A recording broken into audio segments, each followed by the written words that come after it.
Let's get this money, man. Let's get this money. You know, you got people out here like Facts talking about corny ass drops. Right, Andre O'Keefe? Hey, Andre O'Keefe, you got Facts over Phillies talking about the drops is corny. Okay? So, these are your words. Okay?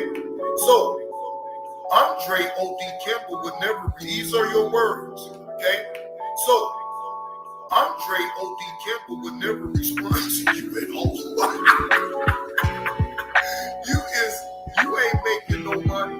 He would never respond to you. He would never respond to you. He could just make a drop on you on what you say and end you quickly. Okay?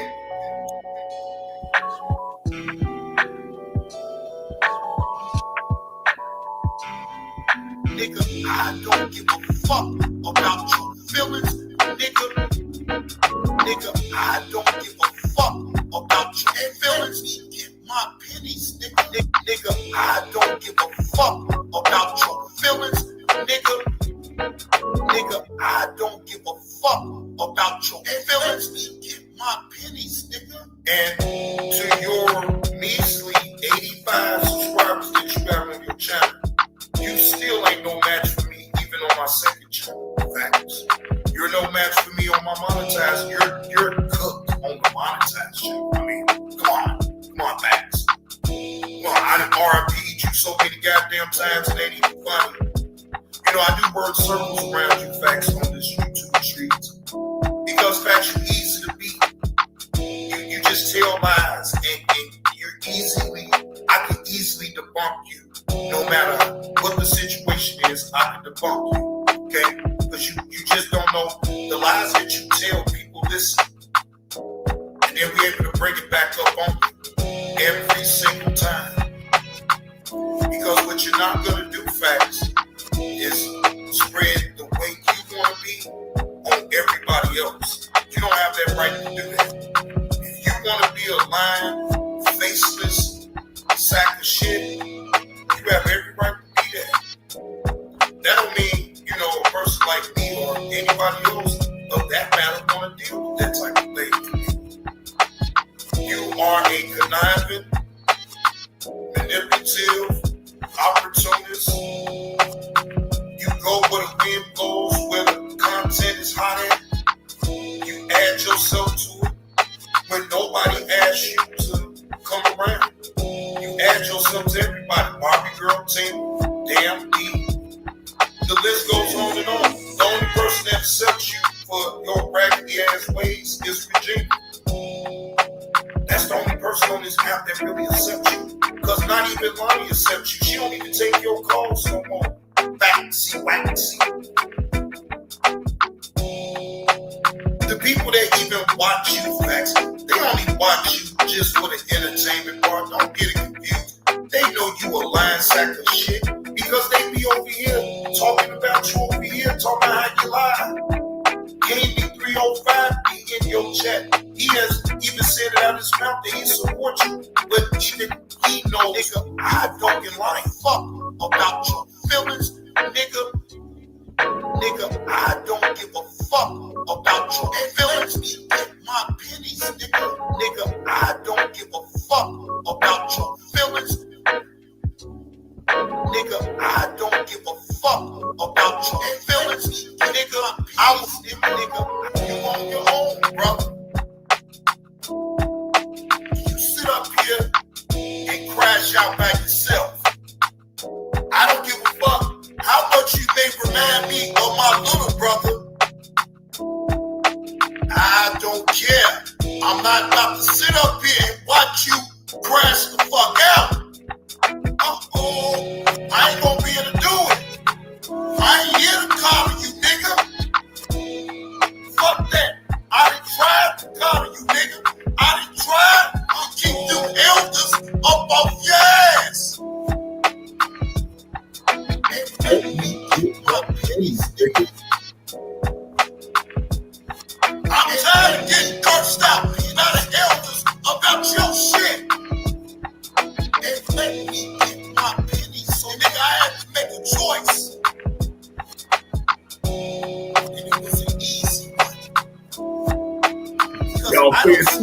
this? Shit. This is a throwback moment right here.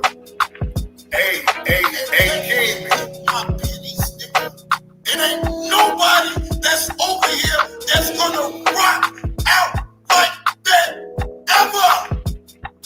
And let me get my pennies, nigga. And let me my pennies, and let me, cause pennies turn into dollars, and dollars turns into bigger dollars. My pennies, nigga. Oh, let me yell about $2 donation to the daddy. My pennies. John is tired of his son acting out. You got their way. He taxing on my soul. And I'm not gonna let you do it.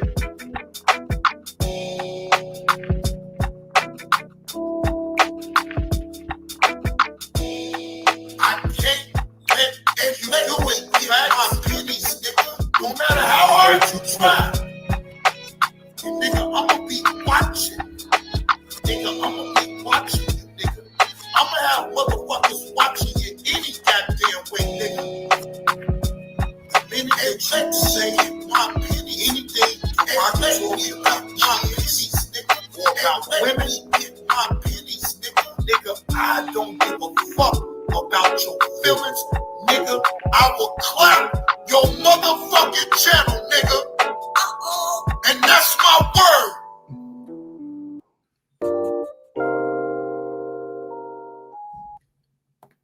Right there, ladies and gentlemen, was a throwback moment.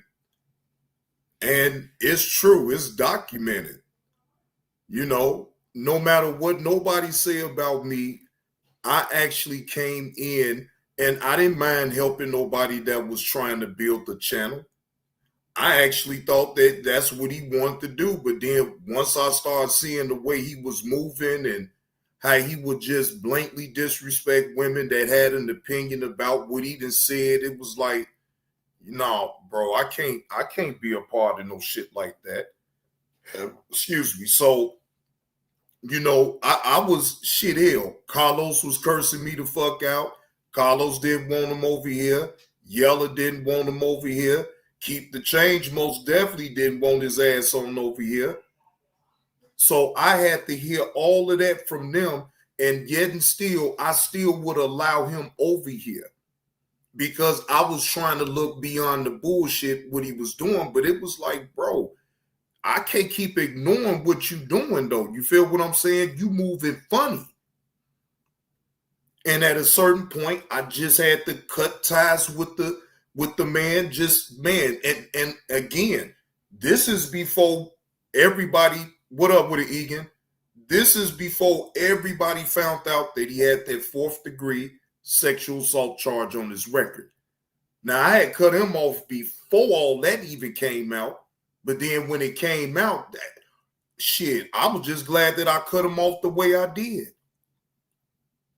Because in no way on purpose will I allow someone that's a sexual predator around me or the people that even support the channel. I'm not going to allow that. What's up with it, Rob Zilla? Salute to the chat. Salute to everybody this afternoon. Hope all is well on this Thursday. I am your host with the most, Johnny Blaze, bringing y'all this Thursday afternoon content. And thank y'all for the correction because I did misspell Broner's last name wrong. Thank you for the correction. Yeah, but Rob Zilla, he getting out this year in December, Rob Zilla. He getting out, man. Rob Zilla, the man is getting out in December, bro. He getting out in December, man. Only 2.5 years up in that motherfucker.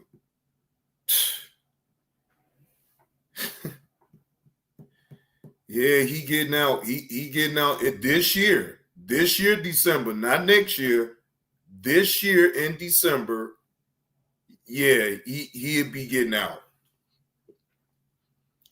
Yeah, that's the same thing that I said, G Mama Body. That's the same thing that I said too.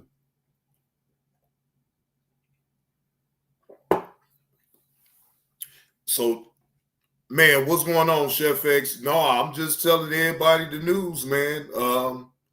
Passion to be getting out this year in December. Yep, they will be releasing him. Now I'm sure he's still gonna be on papers. You feel what I'm saying? Either way, so he ain't gonna be completely from under their thumb. But yeah, he will be getting out this year in December. Yep, Armando laid the news out. Shout out to Armando for putting it on out there. But yeah, it's confirmed, man. He getting out in December, man. It is confirmed. So I mean, it is what it is. It is what it is. You know, I mean, shit. You can't. What can you do about it? You can't do shit about it. That's the way the court system is down there in Baltimore. So, but again, I'm not worried about like the likes of him any damn way. You feel what I'm saying? I'm not worried about him. He's done anyway. He's done. Now, just imagine this though, ladies and gentlemen. If he was to come back on YouTube, do you know how many people's that's going to want to talk to him? But not me. I run. I don't want him on my show. I don't want him in my chat. I don't want nothing to do with him at all. I don't give a fuck who talked to him, to be totally honest with y'all. But it damn sure ain't gonna be me. It ain't enough money for me to talk to an imbecile, unsavory, uncouth ass, sexual deviant son of a bitch like him at all. Period. I can't do it. But hey, have at it for everybody else that want to talk to a sexual predator like him. But anyway, let's move on with the show. Fair use. This is for entertainment purposes only, to give my commentary on the guest on Cameron's show, which is Adrian Broner, which is in fact his longtime friend. Said they've been friends for a long time. Anyhow, want to go over and highlight the way it went initially when they first when he first got onto the show. So let's go to it. Shout out to Self-Talk put this together. He put this out a day ago initially when it first happened. Shout out to Self-Talk. Fair use. This is for entertainment purposes only, and to give my commentary on the interview that Cameron gave to Adrian Broner. All right. Wait, say that again, Chef X. Yeah, I did. Right. I was supposed to have broke it down yesterday, though, Chef X. I'm bullshit. What up with it, Wolfpack? Yeah, I was, man. Yeah, yesterday I was tired. I couldn't do it yesterday, but I got some energy today, so I'm good today. I'm good to go.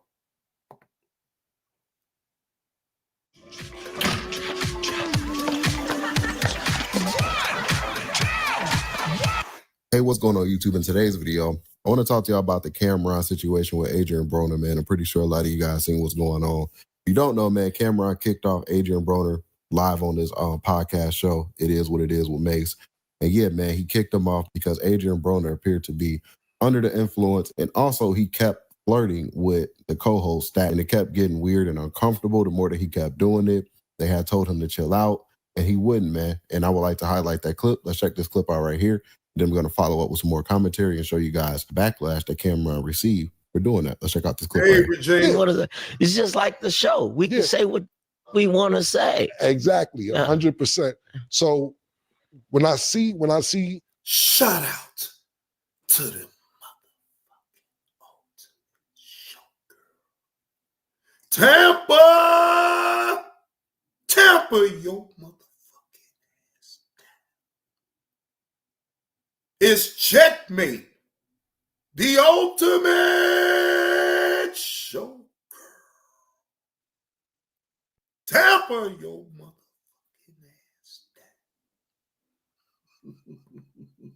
You taking off some time. I'm mesmerized by style. This nigga here, bro. I did not know you looked that good in person. Thank you. What no. Because why does everybody tell me that? Like, I don't know how to take that. Now you like, gassing it? No. It's just like if somebody tells you that you look better in person than on camera, then it's like, do I look bad on camera? Like you would think that about yourself too. You know what, Regina?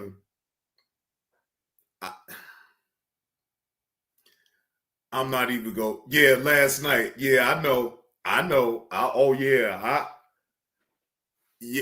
just had to say that. I just had to say that though, Regina. Do I again? When I'm just seeing, all I'm seeing is outlaw. I'd rather be an outlaw. Dear God, I wonder, can you save me? So Kev Lowe gonna do both. He gonna be all about the Lord, but he is still in heart. He gonna be a mother loving outlaw. Tamper your motherfucking ass down. yeah. Goodwill Gorilla. Yeah. Kev Lowe the big. He backsliding.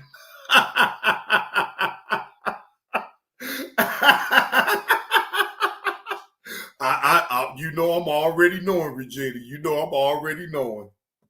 No, but you look so good in person. Thank you. For I real. appreciate that. Hey, what do you think about the welterweight? You like that singer. What's the singer name, baby? Man, hey, you look like that singer, and you know who I'm talking about. I'm pretty sure you heard it before. If you're gonna say Coco Jones, yes, then I've been told that a lot. Yeah, Coco Jones. The welterweight division. Now, as y'all can tell, Cameron is trying to divert the conversation off his co-host because he already knows. He know that the boyfriend is right there in the audience, so he don't want him to continue to keep being a creep. So he's trying nicely to divert the conversation somewhere else, as you can listen to and tell. Yeah. What do you think about it right now? What you waste that?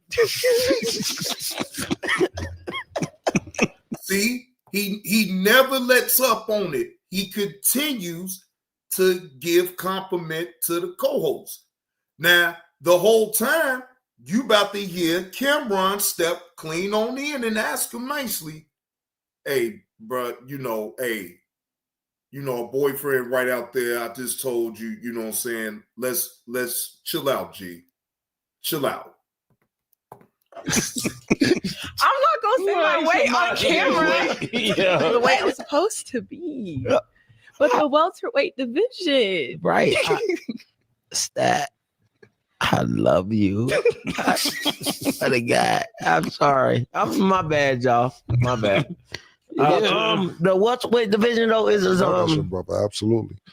And what about with Floyd? If you think your child may have autism, it's important to act quickly. At Action Behavior Centers, we want to reduce barriers.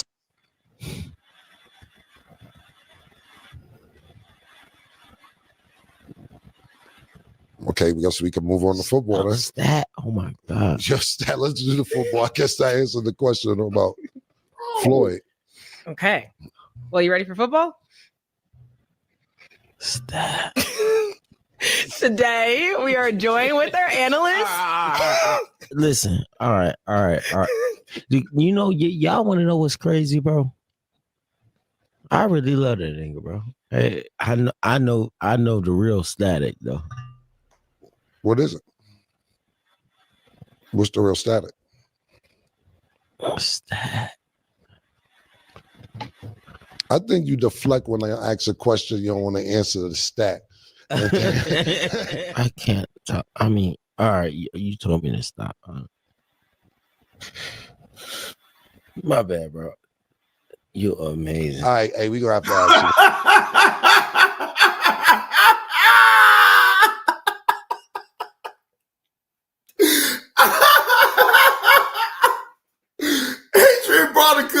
himself. He's just like, you is amazing. Yeah. Now it's time for you to get the hell on. I'm gonna pay you for my time. I'm gonna pay you for your time, my nigga. You know what I'm saying? It's all love. But man, we asked you not to do that no more, man. Her boyfriend is in the audience, and I don't want that type of trouble. You feel what I'm saying? So come on, man. Cut it out. Knock it off, man. Damn, control yourself. Act like you done seen the beautiful woman before, man. The fuck, man? The go, my nigga. I mean, I have to ask you to go, man. I'm gonna pay you for your time, for being here. I appreciate you. But I love you, my nigga. I'm not doing it again. Yeah, no. I can't. I asked you the first time. I don't have no problems with you. But I'm gonna pay you for your time. But you can't violate, bro. I told you that. I'm not, though. I'm not. I told you niggas boyfriends are here. You know when my brother shit, my bad, bro. My bad. Nah. But I appreciate your time. Come on, look, how many times do a grown man, as you being a grown man, now, okay, fine, you under the influence. Clearly, we can tell that he's under some type of influence of alcohol or drugs or both. He asked you several times within this. He even stopped the tape to ask you, hey, can you not do that? Bro, you put your man in harm's way the way you was talking to his co-host, because you know at a certain point you flirting on a certain line of sexual harassment. And most definitely Cameron didn't have a choice but to do what he did. So I ain't mad at him, and I commend him for actually doing it properly and not being all overzealous about it or whatever the case may be. And I even retract my statement on what I said about him earlier about saying it behind his back. At some point, a person continues to keep disrespecting you, then hey, he gets what the fuck he gets. It's me. Well, if you want to wait for us outside, you could, but I'm not going to sit and not value your time neither.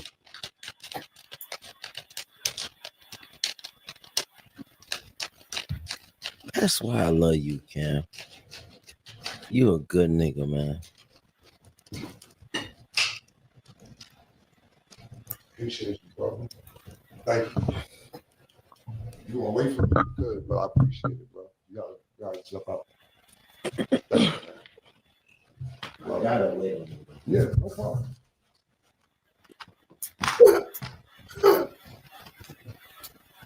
Okay, so that first clip, that's the first clip everybody seen. It was like, okay, everybody was applauding Cameron. Was like, yo, you know, that's how you stand up for a black woman or a woman in general. Her boyfriend is there as well. So, you know, Cameron is trying to avoid any conflict at the show because, you know, again, that's how lawsuits happen, man. All it takes is for Stacks to say, you know, he was uncomfortable at the workplace. The next thing you know, there's a lawsuit being drawn up.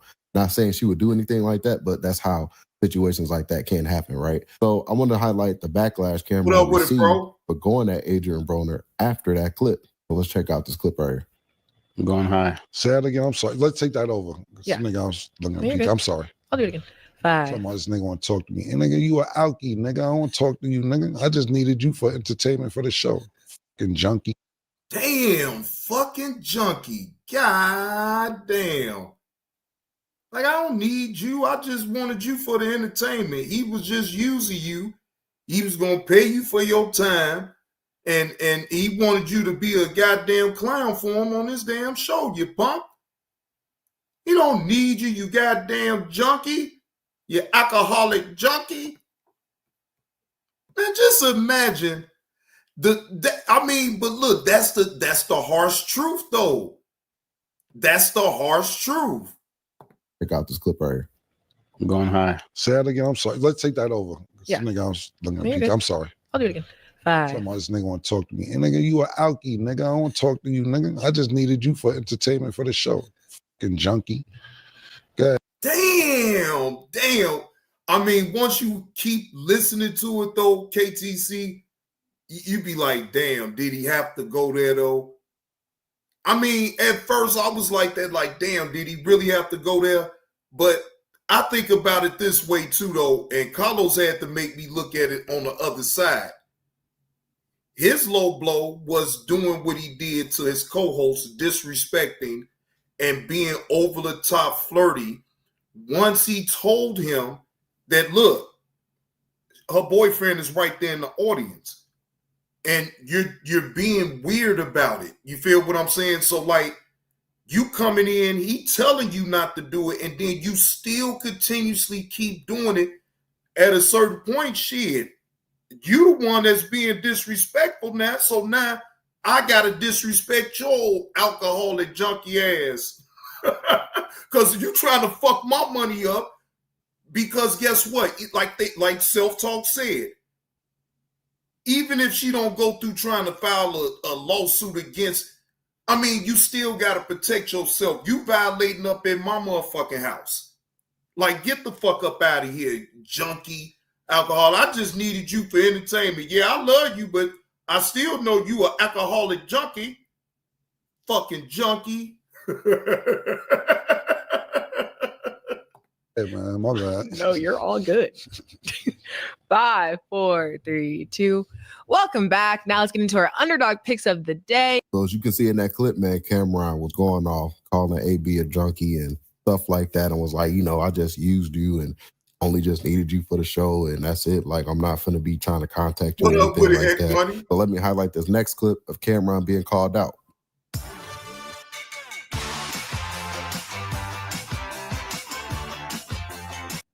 Be sure to. Now, that part of it, I ain't too much tripping about Cameron getting called out. It is what it is. It's the internet, right? I don't care nothing about it. But when you sit back and you think of the bigger picture, right? Say that's the same thing if I tell somebody when they come in my house, it's equivalent to people not coming into my house, not speaking. Hey, what's going on, 777? Good afternoon. It's equivalent to someone coming into your house and not speaking to the head of the household first. It's something like that, right? That is a form of disrespect, especially if the person already knows how you are about that, right? That is a sign of disrespect. The same thing, you coming into Cam's house, he asking you to give respect. Now, the first 2 times he let it go, but then it was excessive after the 5th, the 6th, the 7th, the 8th time. And it's like, bro, what part of her boyfriend is up in the audience, don't you understand? And he don't want that situation to get weird because he sensed it was getting weird, just like me, just like y'all. Everybody saw how weird it started to get. And it was like, wait a minute, hold on, bro. I asked you not to disrespect and flirt with my co-host that way because her boyfriend is in the audience. But when you constantly keep disrespecting the person, saying like, fuck what you talking about, I'm going to say what the fuck, then that all bets are off after that then. Because then he still showed him the courtesy and still was nice about it and did not snap on him. Now, again, frustration kicked in, and that's why he said what he said. Completely understand. Yeah, he did. Bro, Adrian Broner was under the influence of alcohol and drugs, bro. He didn't care. Adrian Broner was being selfish at that particular time and wasn't thinking about the big picture of what he was doing on Cameron, right? Because if he was, he would have acted accordingly, and who knows, maybe somebody else would have picked him up. Let him do an interview on somebody else's podcast and let him get paid. Let him get back. But him doing that old perverted shit don't help his case. Hey, Rachel, how you doing? No, that perverted scene that he did, no, that don't help him at all. So I understand Cameron's position of being frustrated enough to say what he said about the man. Hey, he actually deserved it. He deserved to get said that right then and there while he was live, but he showed him some grace. After all of that, him disrespecting him up in his own house, he still showed him grace and did not lash out at the man right then and there. So I still got to give Cameron some type of credit. He showed patience in that situation because clearly you heard the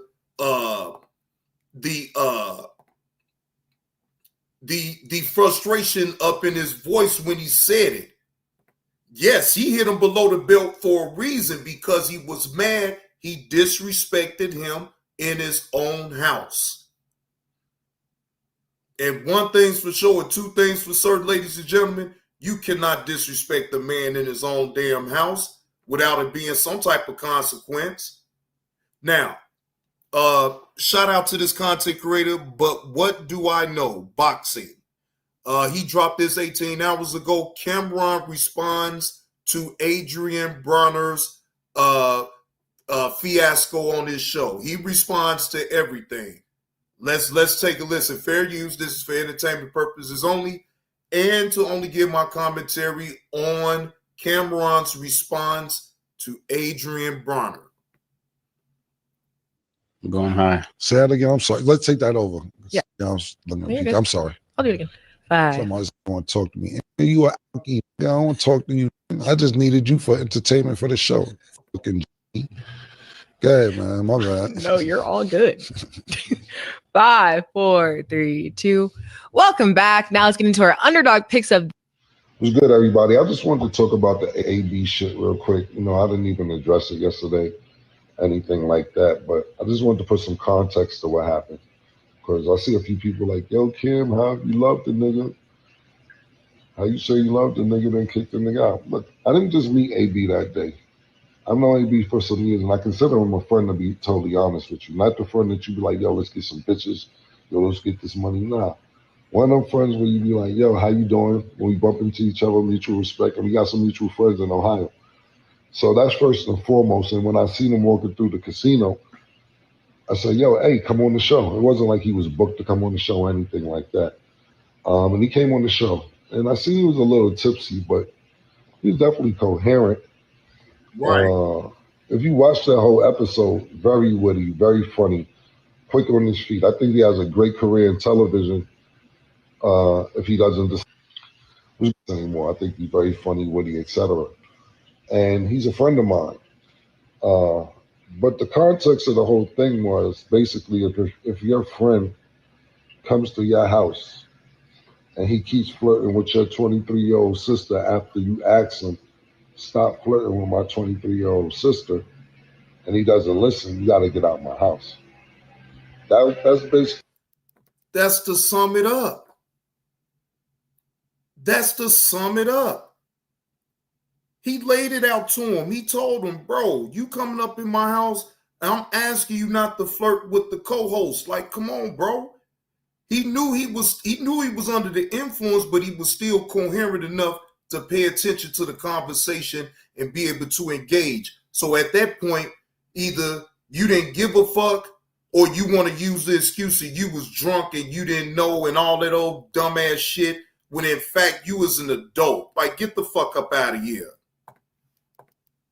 The whole context to the whole shit. It's not a lot to talk about, to be honest with you. It wasn't a proud moment. It's more of a, I would say, what's the word I'm looking for? It isn't embarrassing. It isn't proud. It's more like a damn moment. Because I know AB's talent, and I know what he could do. And I'm like, yo, bro, this dude could really be one of them dudes. He's one of the few boxers that know how to fight, and not only know how to fight, when he's in shape, he knows how to sell it. A lot of boxers could box and can't talk. A lot of boxers can anymore. That's I think a fact. he talk but can't fight. He has the kind of the total package when it comes to that pause. But you can't come in my house and flirt with my 23-year-old sister and we ask you to stop and you don't stop. It's even parts where we edited out where I said stop taping. Yo, you got to stop. Even that didn't air on the show.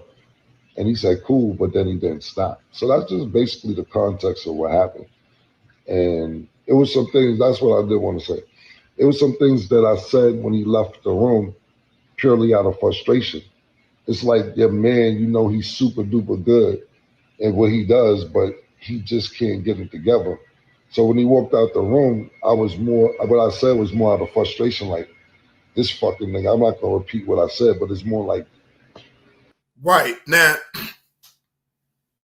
shout out to Cameron for not putting no more gasoline on the situation, for one. For two, he giving the man praise. So it ain't like he's sitting up here trying to really shit on the man. He's actually being a friend to Adrian Broner at this particular point. And Cameron, yeah, could he have kept going with the shit and kept it going for the content? Of course he could. But as y'all can see, Cameron not trying to put no more gasoline on the situation. He trying to dead it. He's actually trying to put his man on. He probably know more about him in this situation than we will ever know. If you notice what he said to him when he gave him the bread for his time there on his show, he like, man, bro, you a good nigga, bro. I appreciate, I love you, bro. You don't think, you think, you got to know that Adrian Broner needed that money. And Cameron knew that he needed that money, ladies and gentlemen. He don't say it like that for no reason now. And that's just my assumption about the whole thing. Because again, I pay attention because it's a story within a story. I think Adrian Broner, and this is just my opinion, I think Adrian Broner is on the flow a little bit and he needs a source of income. And I think that Cameron was trying to give him an alley-oop, but he kind of fucked himself on up right here. That's what I believe. It's why this nigga can't get together type vibe in my brain. But I appreciate everybody, but can't fight him whether you liked it or didn't like it. But it was just purely, you can't come in my house and flirt with my sister that's 23 years old and we asked you not to. But I'm rooting for AB. I'm praying for him. And I hope he does get together because I think he's an extraordinary talent. And that's that, man. And see, that's basically it. So, you know, once I saw this, and Carlos made sure to send this to me, I'm like, okay. Okay. Makes sense. I can understand him getting frustrated at Adrian especially for disrespecting me in my own house. I get that. And he said what he said because he was just like he said, he was frustrated, he was mad. He want him to do better because he see the talent for Adrian to be into TV or maybe get his own podcast. But you can't want it more than him. So I get it. But he still have to want to put himself on out there to be able to get that revenue. If you know, by being under the influence of alcohol and drugs, right now, I don't think that that's really on his mind at this juncture. First, excuse me, I would advise Adrian Broner just to get some help. Whatever you got to do to get yourself together, and then get on TV, then get you a podcast.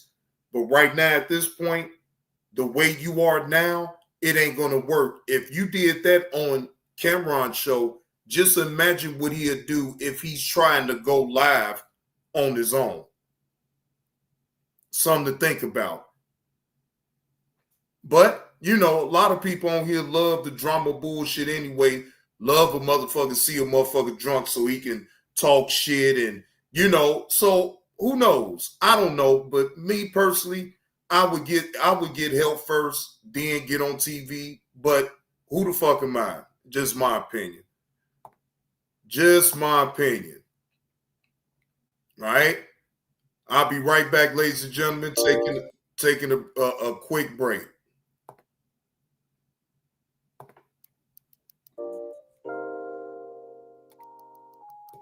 we out here. Yeah. In these streets, nigga. You see what it is? The big way. That way. Yeah, that way. That one.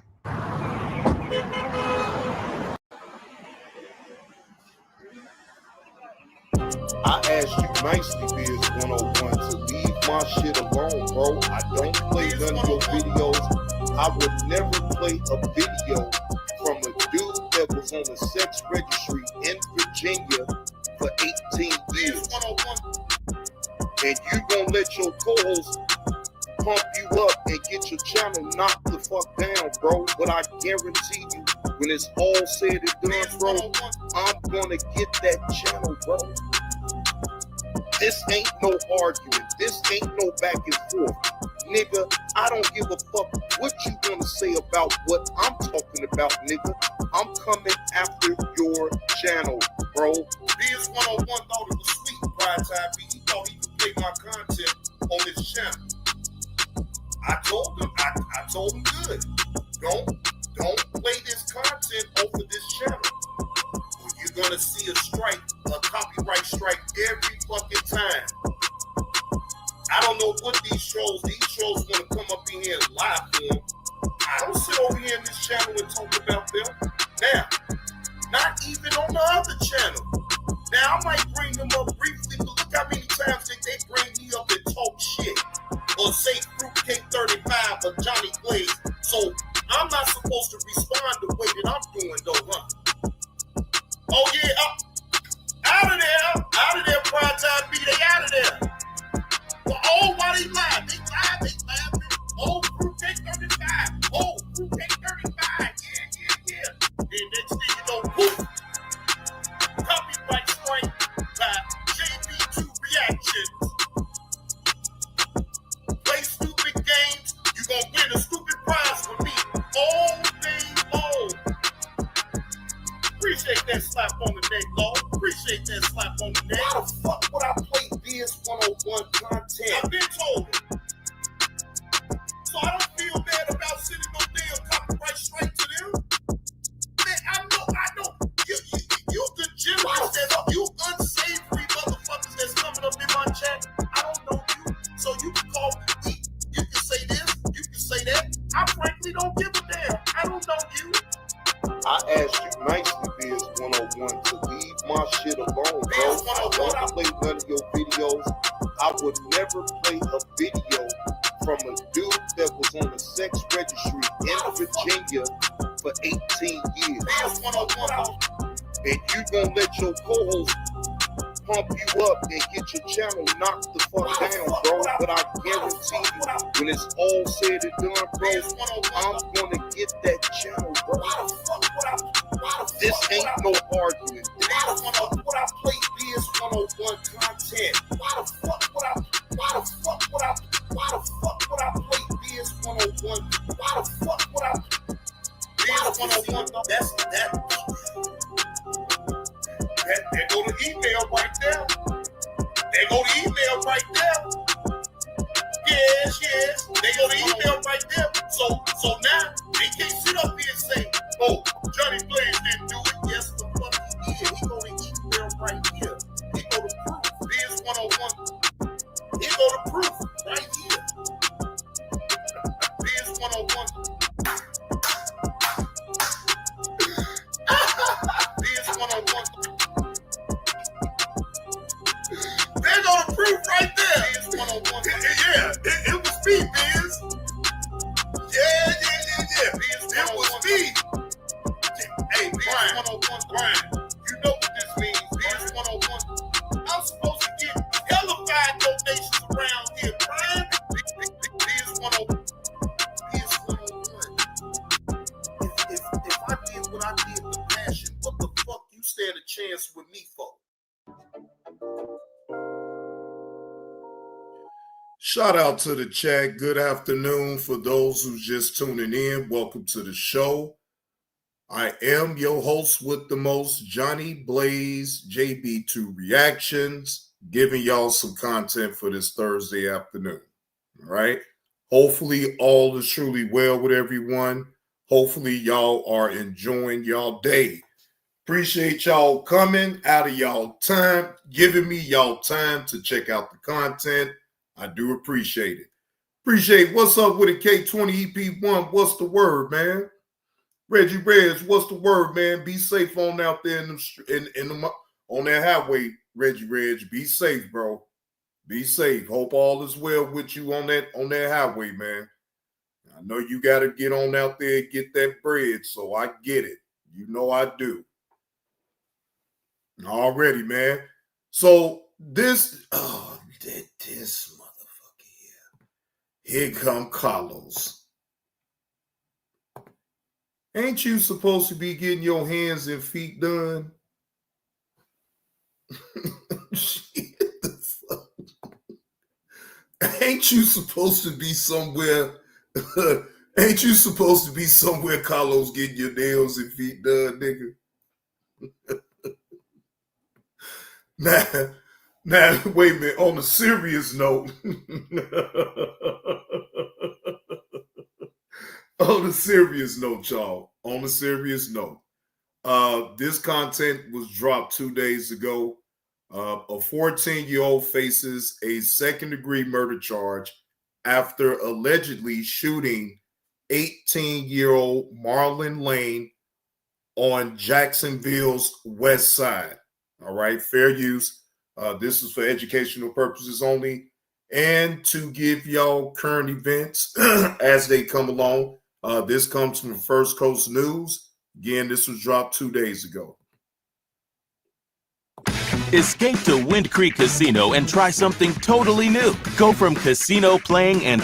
Tonight, police say 14-year-old Keon Bird shot and killed 18-year-old Marlon Lane during a fight on the west side last Wednesday. The 14-year-old who turned himself in is now being charged with second-degree murder. Our Christina Burgess is live tonight outside the Duval Juvenile Detention Center. And Christina, as the investigation continues, community advocates are really urging parents to step up. Heather and Anthony, police and community advocates are calling for action that they say starts at home. I spoke with a local outreach leader who says that this should be a wake-up call for parents and teens. So you got 2 lives gone for a senseless crime for no reason. It's just no reason. So it's sad for our community. On Wednesday, September 10th, at an apartment complex off LaBelle Street on Jacksonville's west side, officers found 18-year-old Marlon Lane with multiple gunshot wounds. Unfortunately, he succumbed to those injuries and passed away a short time later at the hospital. 2 days later, on September 12th, 14-year-old Keon Bird turned himself into...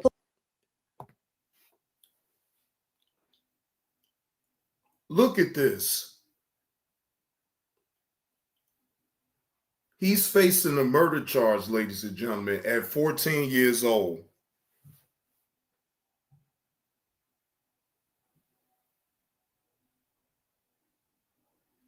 14 years old, ladies and gentlemen. His whole life is about to be completely gone in the... Yes. 14, bro. Bro, his life is over with. Police and was charged with second-degree murder. According to police records, witnesses told police they saw both teens fighting. Then Bird pulled a gun out of his jacket and shot Lane. So we have to figure out what's going on with some of our youth, why they choosing this lifestyle instead of being in school, playing sports, or being our next doctor or police. Because they want to be an outlaw. Dear God, I wonder, could you save me? They don't want to be doctors and lawyers and things of that nature, because you know why? Because the things that they see on TV, the music that they listen to, it's a big influence on these young people nowadays, just like the music was an influence, you know, in my generation, my younger years. You feel what I'm saying? And this has been going on, if you think about it, ladies and gentlemen, since the beginning of time. So, I mean, you know, you have to really pay attention. You think he only going to get 25 years, Carlos? I don't know, but shit, that's still half his goddamn life. So by the time he get out of jail, bro, 14 plus 25, bro, what that is? That's 39. So he gonna be 39 man, he better hope that they don't try to charge him as an adult. He better hope not. But I get what you're saying. He's a juvenile, but you know, in certain cases, you know, sometimes they'll be wanting to charge him as an adult, depending on how egregious the damn crime is. Yeah, prison gonna raise the fuck up out of him. Just better hope that it ain't too late for him if he ever get out. Officer or something. AJ Jordan with Mad Dads is pushing for parents to be more involved in their children's lives to prevent these kinds of tragedies from happening. We have to know what's going on with our kids. We have to do check-ins with them daily. You know, when they come home from school, ask them what's going on. He's also calling on gun. I am so tired. Look, ladies and gentlemen, I am so tired of parents saying that same cliche. I hear it year in, year out, but then yet and still the same type of issues, the same type of problems still happen. Hey, good afternoon, Uncle L. You know, that's one of the things that kind of irritates me so much. So, y'all, is that everything, it just seems like a cliche because it sounds good. It sounds good.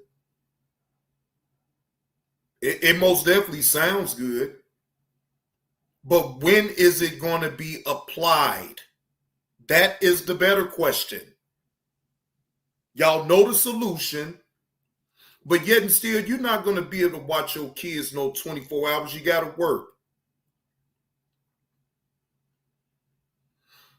Wait a minute. Now, what you say, Carlos, in Florida, you can't give a juvenile life? Well, hopefully he don't do nothing in jail to make him get his sentence and get a sentence increase.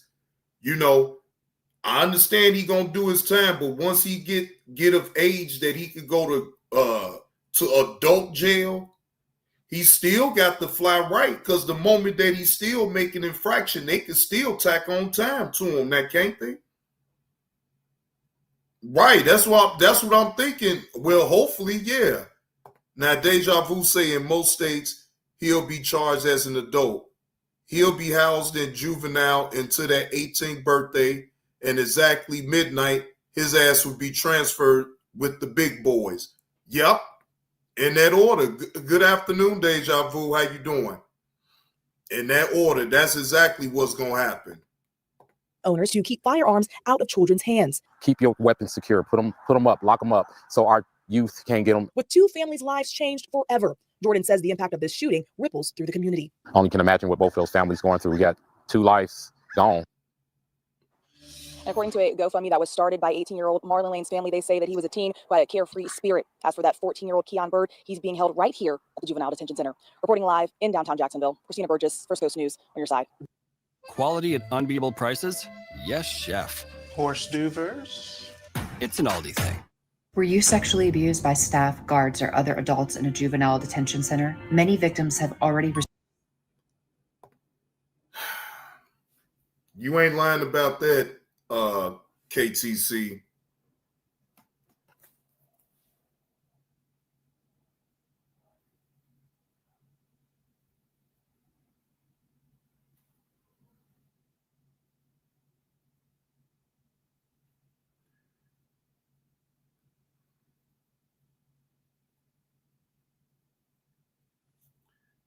That young man, I don't know the circumstances on why he would take that 18-year-old's life. I don't know. We wasn't there, right?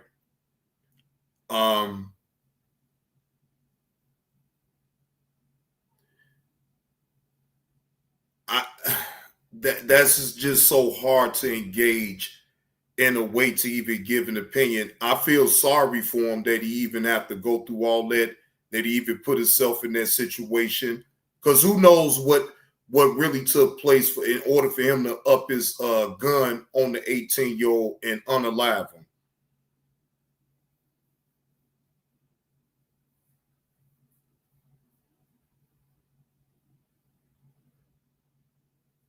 It's crazy. It's crazy to even have a thought about that, though, to be honest, because, again, you just don't know what took place, what type of conversation they was having, none of that. Now I was going, yeah, that's what I was going to say too. Now he too young to even have a pistol. So I hope he wouldn't be that stupid though, Carlos. Now for protection, because he out there in them streets, KTC. That's the only way you have a pistol like that while you out there in them streets like that is if you hustling. Or you sitting up and you wanted to stick up dudes or whatever the case may be. What up with it, Kendrick? And these youngins though, when they out there with them guns, it's multiple things you could think of for them to have that gun on out there. Some may be on security. Why a motherfucker running the block so they can serve their drugs or whatever to their P's, and you know what I'm saying, or they gonna rob a motherfucker, you feel what I'm saying? Either way, or protection just for themselves when they out there hustling. I mean, you know, that's the things that come to mind to me. That's the things that come to mind with me when a young man like that at 14 years old is outside, period, with a gun. And trust me, at 14 years old, outside like that, yeah, we already know he for the streets. Either way, he is for the streets. Straight up. Because it's no reason for a 14-year-old, in my opinion, to ever just be outside with no gun. If anything, you're supposed to be worried about just getting to school and getting back home. That's it. Go play some basketball. Go play some football or something. What the fuck?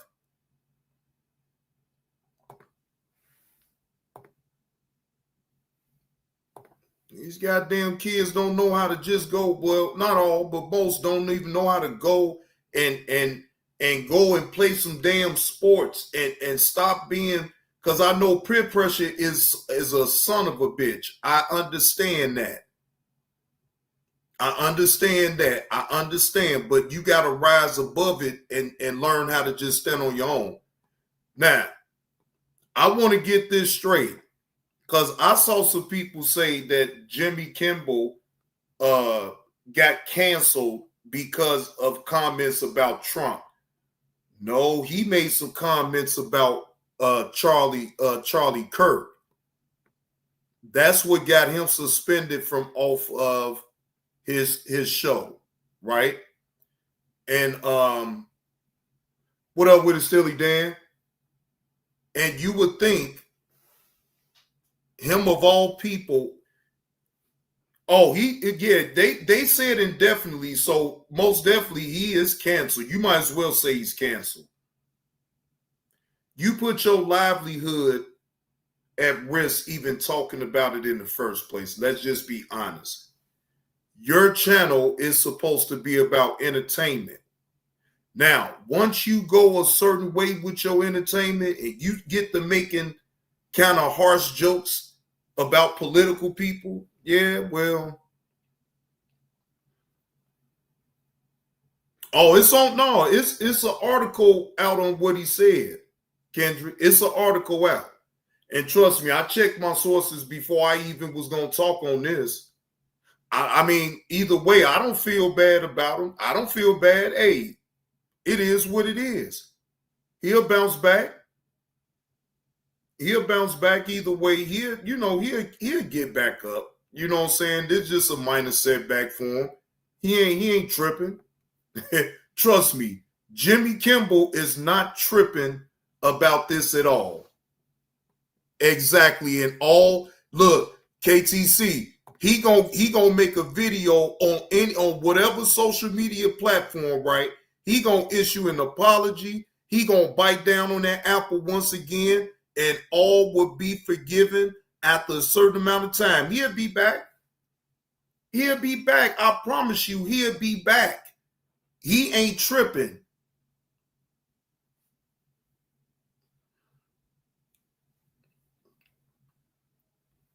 Well, put it like this. He probably needed a damn break, not worth it. Shit, let him get on this damn little break or whatever. He'll be back. He gonna issue an apology. You can bet that. Yeah, well, we all know, ladies and gentlemen, that freedom of speech ain't so damn free if you ask me. If you ask me, if you don't sit up here and tread lightly with your words, you liable to be canceled. Even the regular class people can be canceled, ladies and gentlemen. So it's just not even, people, the bigger personalities that's up here. Even people like me and you, we can end up being the hell up out of here. I'm telling you.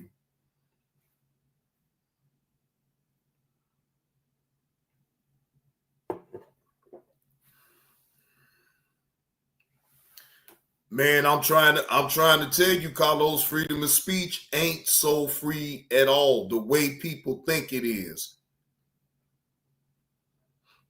Right, exactly. Right. KTC, right. They told him, look, Jimmy, just take a break. Give it a few. People would be outraged about something else. Right. And they going to forget all about what the hell he even said. Right. And that's exactly how it's going to go. He going to apologize too.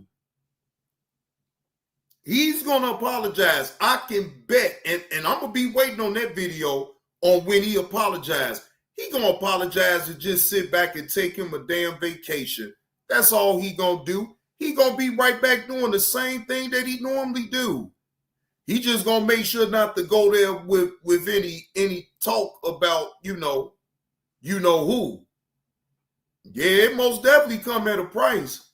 Shit. All right.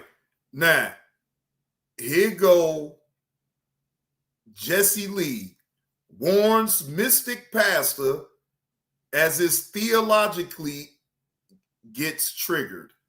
Hey, Tanya, how you doing? Fair use, this for entertainment purposes only. I am only to give my commentary and opinion about Jesse Lee Peterson and his guest on this show. Fair use. Are we about to get into some Jesse Lee, ladies and gentlemen?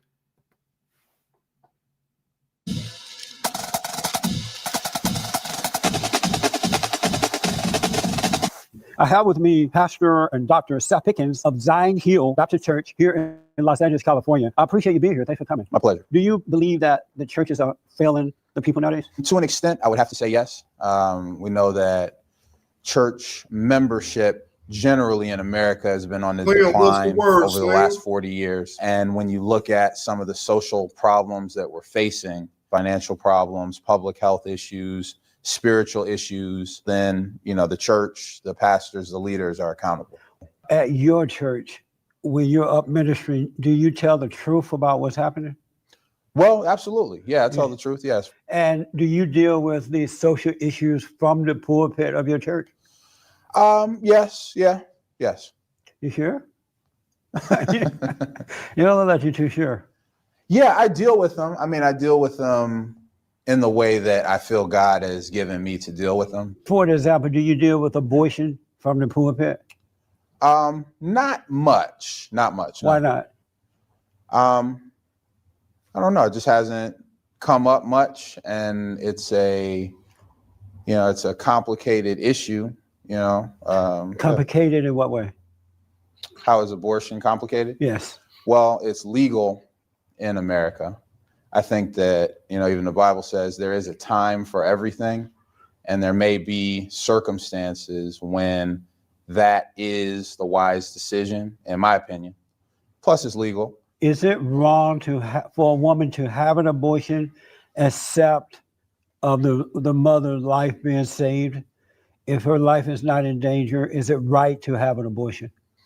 That's a yes or no question. I would say no. I think that, the life has come for a purpose, and we don't know what that child is going to be, and we don't know how God is going to provide or, what the future will hold. But as a man and as someone who, never had a personal dealing with that issue. You know, I also respect where people are coming from. Meaning what? You respect a woman that will have abortion if her life is not at risk?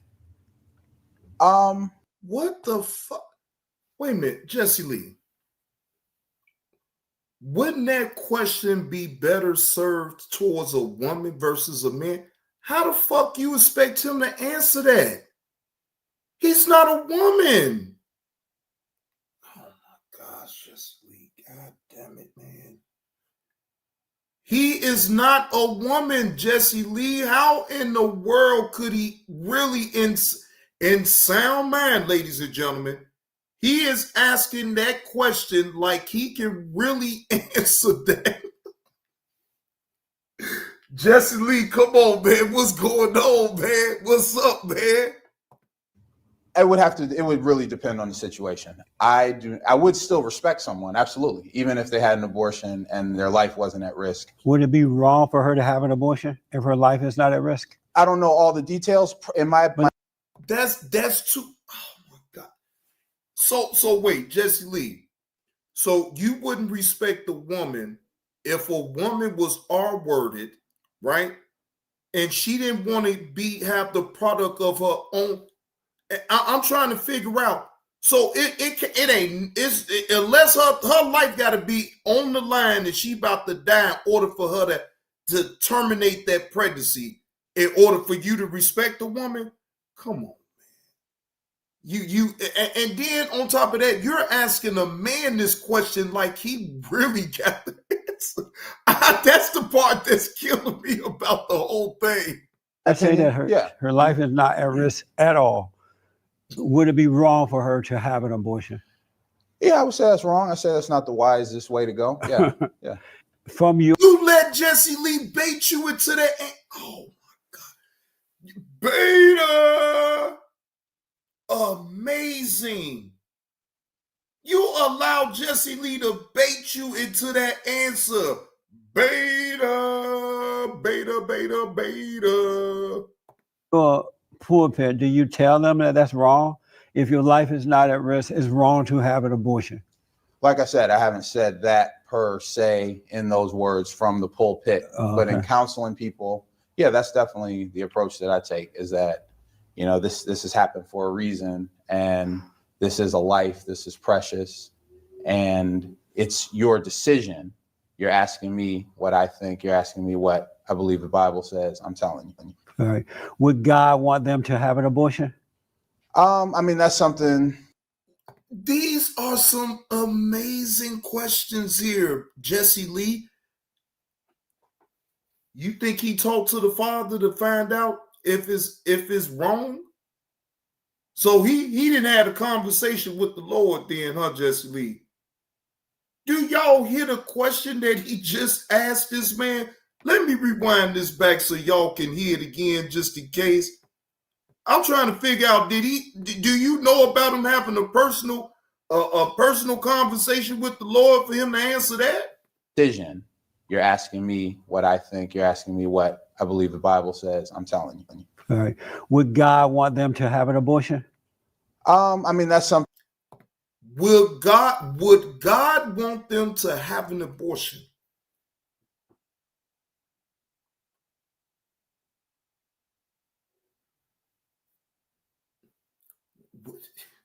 Wait. How would I be able to answer that question, sir? Because I would have probably had to ask him again. Can you repeat that question again, Jesse Lee? And then he would have repeated that question. And then I've been like, well, sir, how would I know what Father says? Right. You gonna ask me that? You gonna ask Father that question? Shit, I don't know. Then God can answer. I would say in a lot of these cases, probably not. But that's something, again, that's between God and that person. But if they're coming to you, you represent God, right? Sure, to them, yeah, absolutely. Yes. Yeah, you do represent God. Yes. So they're believing that God is influencing you on what to tell them. Wow, look at how he is mapping this out. You is a representation of the Lord, ain't you? Ain't you one of his kids? Well, shit, Jesse Lee, you one of the Lord's kids too. You can actually ask that question right yourself. You ain't got to be no pastor to be able to reach the Lord. You could be a regular person, and as long as you have a healthy relationship with the Lord, then see, Jesse Lee, you can ask the Lord your own self that question that you're asking him. I think, in my opinion, that's an unfair question to ask him. So would you tell them what God said and no, don't do it? Yeah, yes. You would? Yes. Oh, okay. Is it a... Wait a minute. So he just baited him. He just baited him into that answer. Oh my God. Jesse Lee be most definitely controlling this goddamn he is controlling the fuck about this conversation. sin to have an abortion if the mother's life is not at risk? At IHG Hotels and Resorts, you can guest a guest. Yes. Were you called by God? Yes, absolutely. You were called, and how do you know you were called? Cut to the chase. Yeah. I had a pastor growing up. He died when I was 12 years old. When I was 18, his widow gave me a copy of As a Man Thinketh by James Allen. Short, great classic book. Kind of put it on the shelf. I was 22 years old. Opened the book about 11:30 one night, started reading it, and I felt what I would call his spirit. He had been dead 10 years at that point. Come into the room, give me, an admonishment. It said, preach. And I said, okay. And I felt that a weight had been lifted off me because I had just graduated from undergrad. I had no clue what I wanted to do.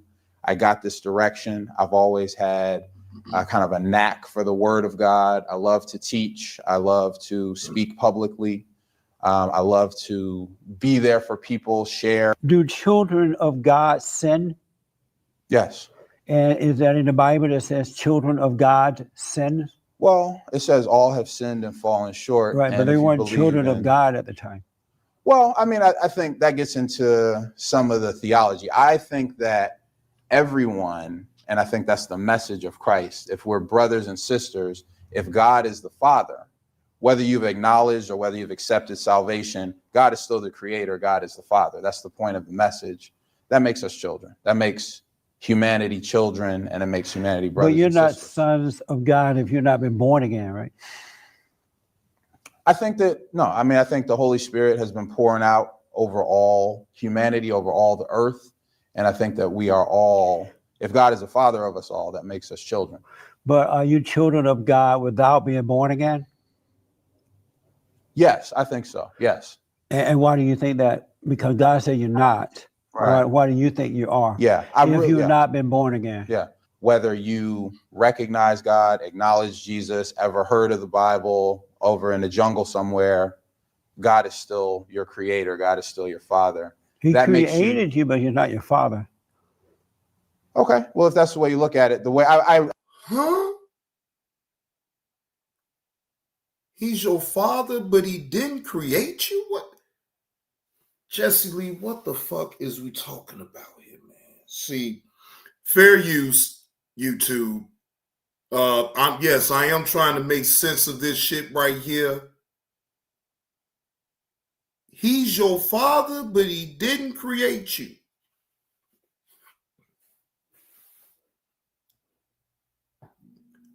Oh, okay. Amazing. I agree with you. And I would say that there is a distinction and a difference between being saved, asking for that spirit to live with you, being saved, being born again. You could call that a child of the light, a child of God. Okay. I see that difference. Yeah. So are most Black people suffering because of racism or the lack of moral character and the destruction of the family? I think that the destruction of the family is playing a major role. I think that is it due to the lack of moral character as well? Well, when we say a lack of moral character, what do you mean? That most Black people are immoral. I don't know if black people are any more immoral than any other people. But how about black people? No, I'm saying I don't see black people being more or less moral than another race. 70% of black babies born out of wedlock. Is that immoral? Yeah. Jesse Lee, you can't bring that up to nobody, sir.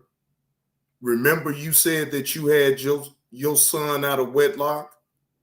You never was married to the mother of your child?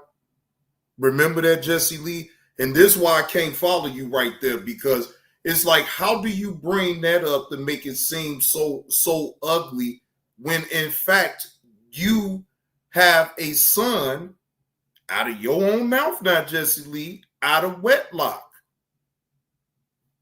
So that's the part that I just be like, bro, why even bring that up knowing that you didn't have a child out of wedlock and you never married the mother of your child? 73% or something. Is that immoral? Yeah, we can do better. Yes. Yeah. Black on black crime through the. So that means, Jesse Lee, that you are an immoral person.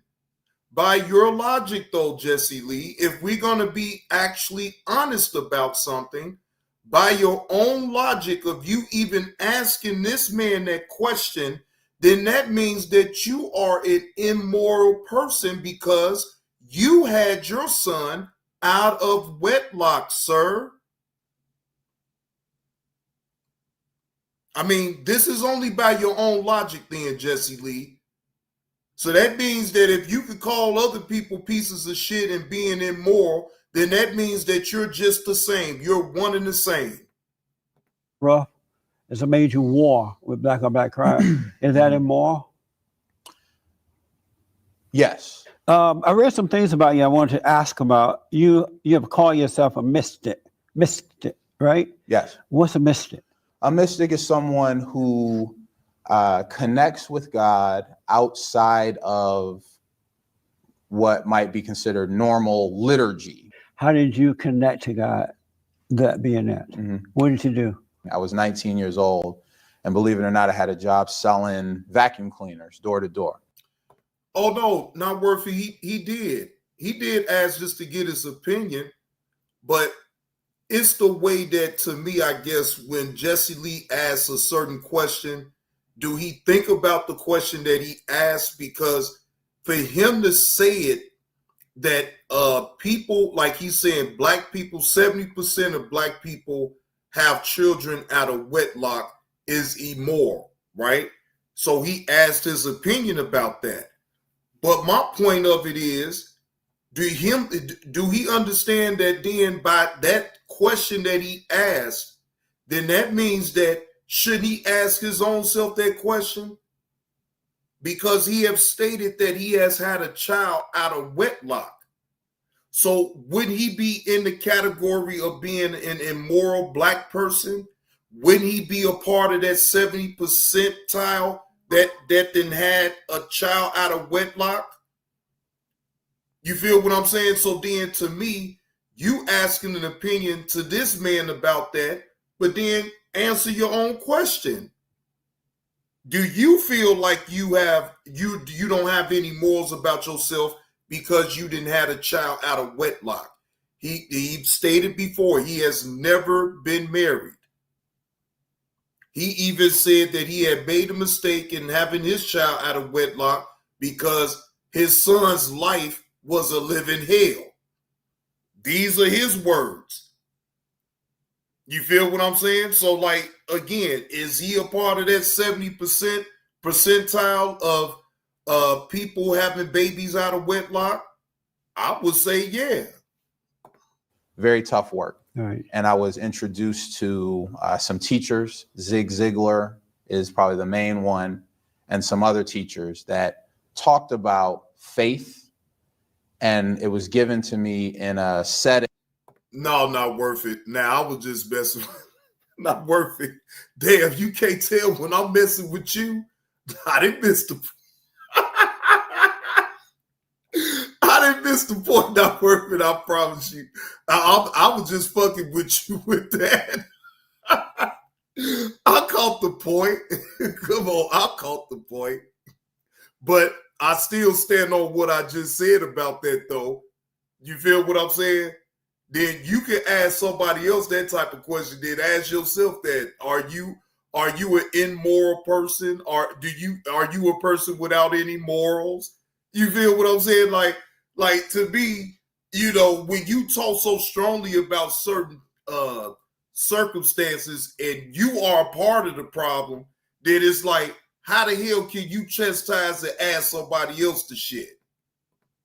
Totally outside of church, but everything they taught about faith, about visualizing, about overcoming, about persevering, I heard it and received it, in a vacuum cleaner sales office. And I feel a very strong duty to share the good news with people. Whatever. That's nice. That's good. That's nice. No, I'm kidding. Well, we're going to edit that. Then I'm going to be standing here like this. You're going to say whatever to me. Okay, that's great. No, I'm kidding. What do you think of this? What do you think of this idea? You heard of Black Lives Matter. Mm-hmm. What's your impression of them? Good or bad? Over 45 years ago, Tryland started with a simple idea. He The met neighborhood that shopping shit. centers. KTC, he met that whatever. You saw how his face froze up when he said it too. He was like, "What the fuck? What you mean, whatever?" And he said it so serious. So I took him seriously when he said it. I didn't look at him to say like he was playing, but I guess after he saw his face after he said it, then that's when he was like, "Man, no, I'm just playing." No, you weren't playing, Jesse Lee. You meant that shit. It's inconclusive for me. And why? Because I know about George Soros, the Ford Foundation. I know about far left-wing attempts to, completely shake up the government. I know about calls for killing cops. None of that stuff I'm okay with.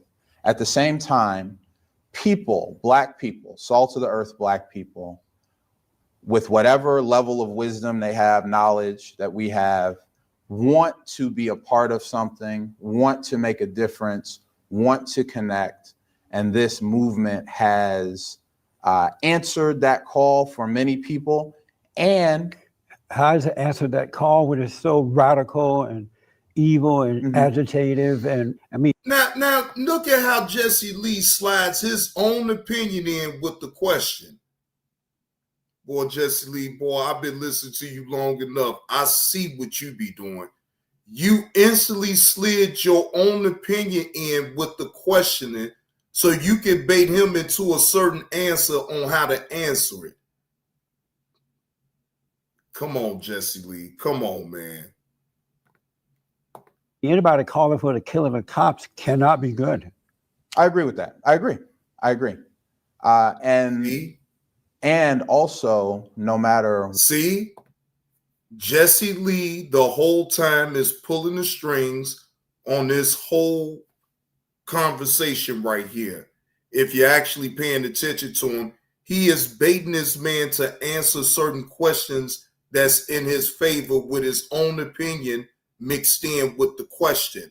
He's giving his own personal opinion about something and forming it as a question, and he's baiting him to be able to answer it sufficiently for him. It's clear as day. I'm paying attention to how he's doing it. What someone or something tries to do, there is going to be some good that can come from it. And I've seen where people have gathered and then they've said, wait a minute, everything I'm seeing and smelling from this Black Lives Matter thing, I don't know if I like it, but I know we got to do something. So at least some questions are raised, some conversation is had. Homosexuality, is that of God? Well, that's for God to answer. What I do know. What do you? Wow, here come this damn question right here. Fair use. This is all for entertainment purposes only. I am only to give my opinion and my commentary about Jesse Lee and his interview with this guest right here. I am not responsible for the words that is coming out of this man's mouth. This is his platform. This is his video. Again, I am only critiquing and giving a commentary on this particular live stream.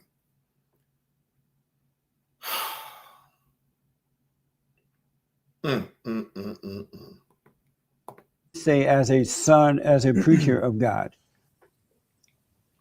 Yes, yes. And why do you think that?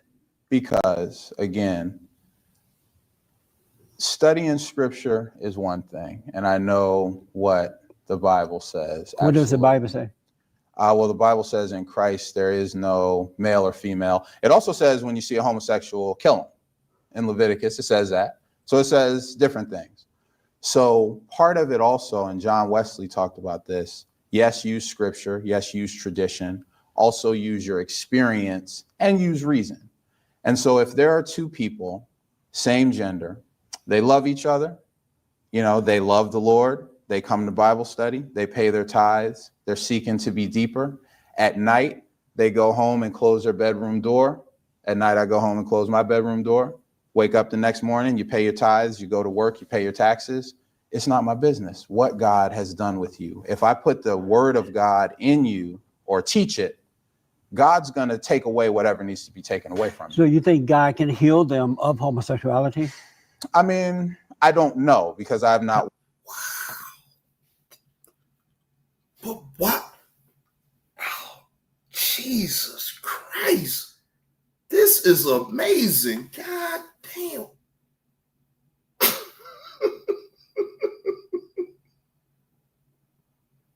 He asked this man, did y'all hear what he asked this man? Can the Lord heal them of being a homosexual?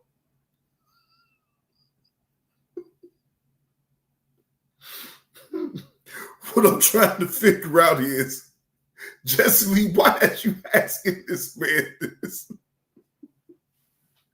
Oh, no. Walked in those Do you shoes. believe he can? I believe anything's possible. Yeah. And you believe? Do you believe they should be healed? Some maybe, because I've seen people. Wow, some? What in the heck? Why did you answer that? Why?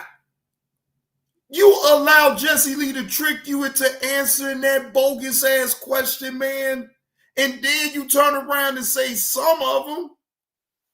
Oh, Lord, that wasn't good at all right there, Pastor. That wasn't good. Who are victims of abuse and they're confused. I've seen some of that as well. But I've also seen some who have made very happy, very well-adjusted and spiritual lives, and they happen to love the person they love. You know, I don't want to be healed of my persuasion.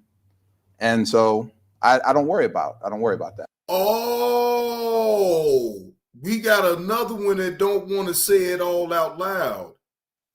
Oh, so that's why Jesse Lee was asking them them questions, because Jesse Lee knows that he's a homosexual. And no disrespect, but my question though, and how come they have a problem with saying it though, keep the change? I mean, if they supposed to be so open about who they is and all this and that, then why is it an issue for them to just straight out say it? I've noticed that with those pastors, they don't like to say it out loud. You got to kind of, and I don't get that though. You know, everything is out in the open now any damn way. So, I mean, what's the problem of them actually just coming out and saying it? And they got to beat around the bush with, your persuasion.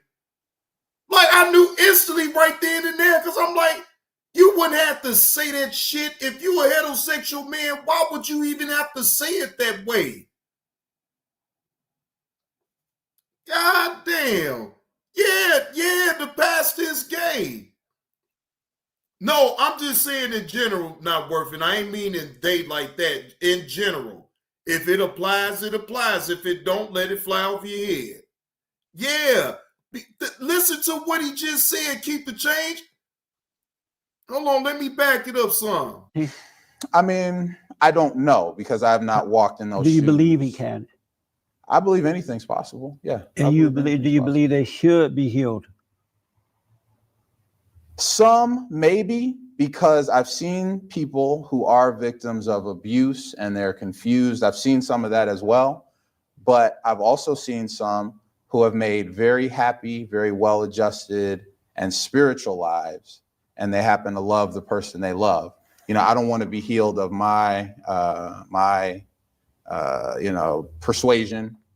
Now, if you heard him right then and there, why would he have to say all that? Why? I mean, if you're a heterosexual man, you just say it straight out. I don't want to be healed from my persuasion. What? He glitched like a motherfucker. Instead of him just saying it straight out, he had to do it like that. That's what gave it away right there. Notice he said, I don't want to be cured of my persuasion. That shit is funny to me. Like that motherfucker caught a brain freeze. He couldn't even get it out. And so I don't worry about that. So you think God created homosexuals? Yes, if a person is a homosexual, who created them? You don't think is due to a spiritual or some type of trauma that happened in their lives and they overreacted? Yeah, I just said that could happen that sometimes, but I don't know every single case study. So I'm going to take people, at their, meet them where they are. I read that you performed a marriage ceremony for a lesbian couple. Is that true? Yes. You performed a marriage ceremony for a lesbian couple. Yes. And why did you do that? I did it because they are a couple who attends our church. They asked me. Are they black? They're black, yes. And so they came over to you and said, hey, Pastor, we want to get married. Would you marry? And you said yes? Yeah. Well, what they said was, we are getting a, civil union domestic partnership. We're going to City Hall. We are getting that. We want to have a service. Will God bless this situation? And I'm not putting their business too far out there. Right. But as I looked at it, and really weighed it, talked with several people about it and got different opinions on it. It's a couple. They are raising a child who is, a relative. It's not an offspring, but they are raising a child. A boy or a girl? Like I said, I don't want to get all into their circumstance, but it's a child.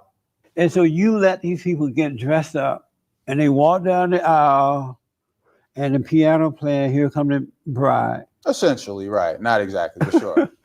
And you took your Bible in the hand. You've been working from home, but your roommate just took up percussion as a hobby. I need Indeed. In your hand. KTC, in sound mind, right? I would not, and you can say what you want, but I am not listening to no pastor that likes same sex. I'm just gonna say that as nicely as I can, without being offensive. I cannot take anybody like that seriously at all. I can't. Not in sound man. So I won't attend your church.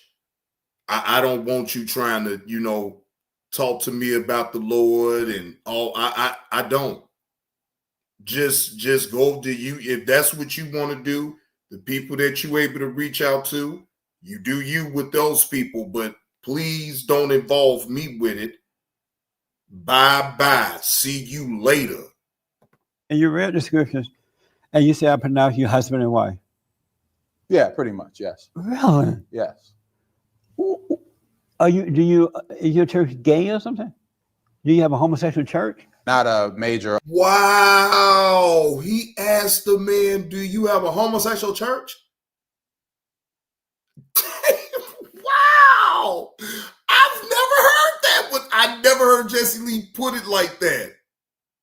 Wow. He asked this man, do you have a homosexual church? That part need to be clipped up or something right there.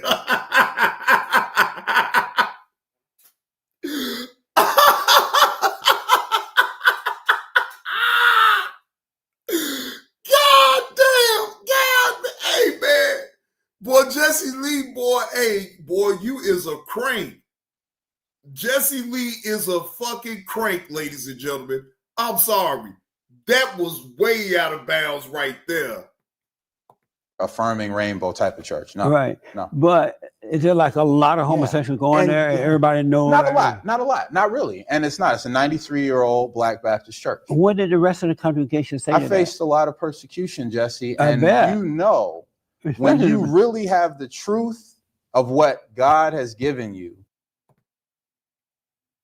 That's a damn shame. You see how he, wait a minute now, I got to replay that part what he just said. See how he switched that story within the story, he switched the shit up. Is there like a lot of homosexuals going there and everybody knows? Not a lot. Not really. And it's not. It's a 93-year-old. Not a lot to not really. Oh my God. Then he gives a percentage. Oh Lord.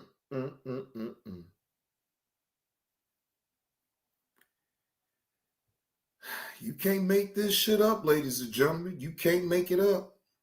Black Baptist church. What did the rest of the congregation say? I faced a lot of persecution, Jesse. I And bet. you know, when you really have the truth of what God has given you, you're going to face some serious persecution. Right. And it would almost be easier to go with all the older deacons and everyone else who didn't want to do it, who didn't want to have it in the building and actually forbade it happening in the church building. So you didn't do it inside your church? No.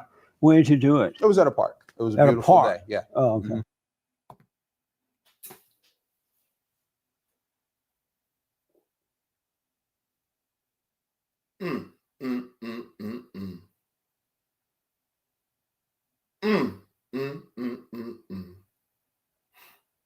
They couldn't have a wedding at a church.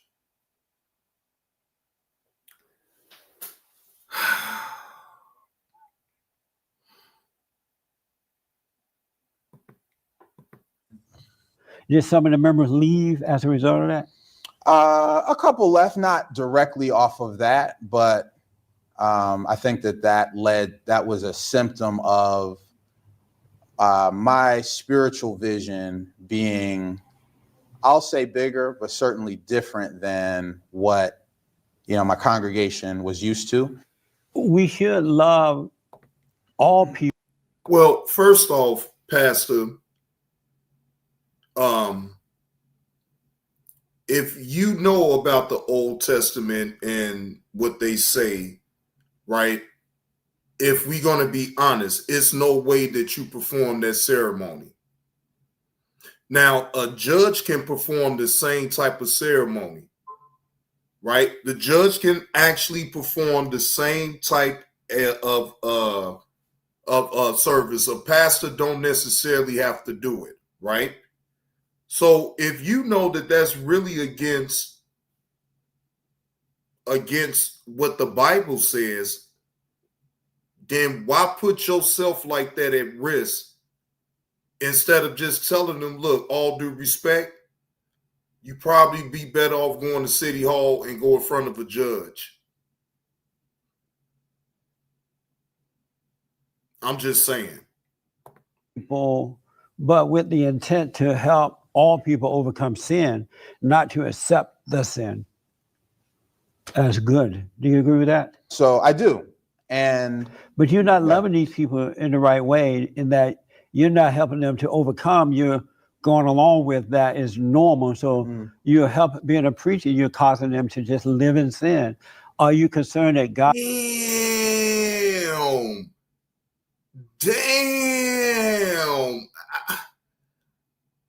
I can't disagree with you on that then, Jesse Lee, because if he a pastor that stand on business, he wasn't ever supposed to have married them in the first place. He was supposed to tell them to go in front of a judge at City Hall and get married. Like, that goes against my beliefs. And in a way, yeah. By the Old Testament, yeah, he would be, you absolutely correct. I'm going to get you for that. I'm not concerned that God's going to get me for that because I am. God's going to get you. God's going to get you. God's going to get you. God's going to get you. God's going to get you. Ooh, ooh, God's going to get you. God's going to get you. God's going to get you. You heard what Jesse Lee said. God's going to get you. Doom, doom. God's going to get you. God's going to get you. He's sitting up here. You condoning that type of thing, and you want, and you know God gonna get you, right? You know he gonna come get you, right? Yes, God gonna punish the hell up out of you, boy. You is a sinner just like them.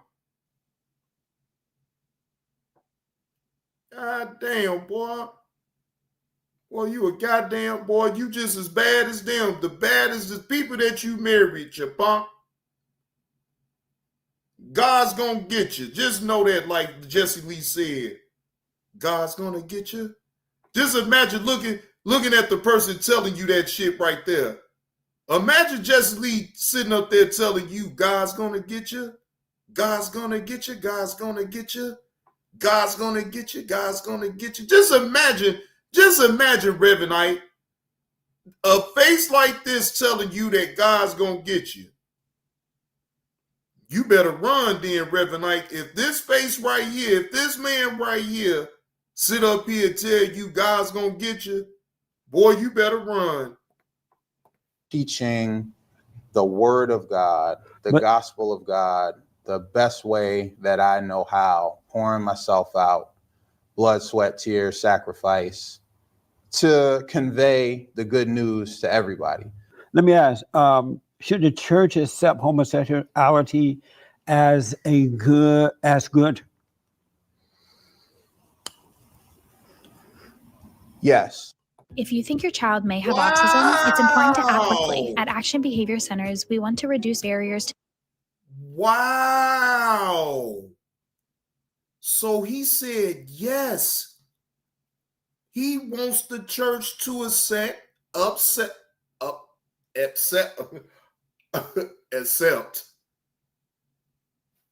homosexuals. Wow. So you want churches to accept that then, huh? Well, dig that. I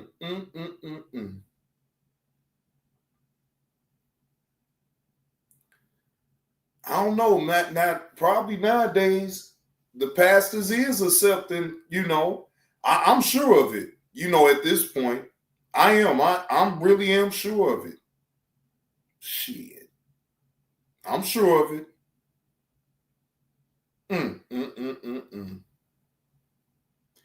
Shit, hell, they was always in church. Let's just be honest, ladies and gentlemen. And I'm not gonna sit up here and be all surprised about them being in church because hell, back in the 90s when I was going to church, they was there then. So to me, it ain't really no big difference now. It just all out in the open right now. That's all what it is. Yeah, they've been doing it though. Keep the change ever since that I could remember going to church. I mean, gays and lesbians was in church too. But see, back then it wasn't open like it is now. So they still had to fly under the radar. Right, exactly. KTC, you most definitely ain't lying. You most definitely ain't lying. So that don't surprise me really now. The only thing that really surprised me is, see, it was suppressed back then because, again, we was living in different times and they knew that those pastors back then, they most definitely weren't going for none of that type of thing. So if you was that way, you better act that way outside of church. That type of flamboyant type of behavior that you could clearly see from people now when they go to church, that wasn't accepted back then, and they knew it. So they had to hold all that flamboyant things or behavior that they like to display. They had to wait until after church to be doing all that, because if they did that in church, boy, they was gonna get them the hell up out of there. Yeah, deja vu. This is out west. This is out west. But see, again, you got to think about it too, though, deja vu. Back then, it wasn't open that way for gay men and lesbian women to be all out there like that. Like some people in the church, they knew. They like, damn, dude like men. But, you know, as long as he ain't come at you, you was cool. You didn't say nothing. But, like, again, they kept it under wraps back then. They wasn't open the way they is now. No, they is too open with it right now. But yes, have it always at some point been gays and lesbians? Of course it has. Even from back then. Now, I'm not going to speak about the 80s. I'm only speaking about the 90s.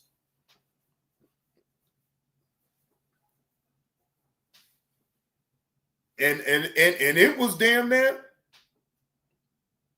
Look, deja vu, If you want me to be honest, now I've been to church in the 2000s though. Now I ain't gonna lie, I have been to church in the 2000s, but it was a traditional church.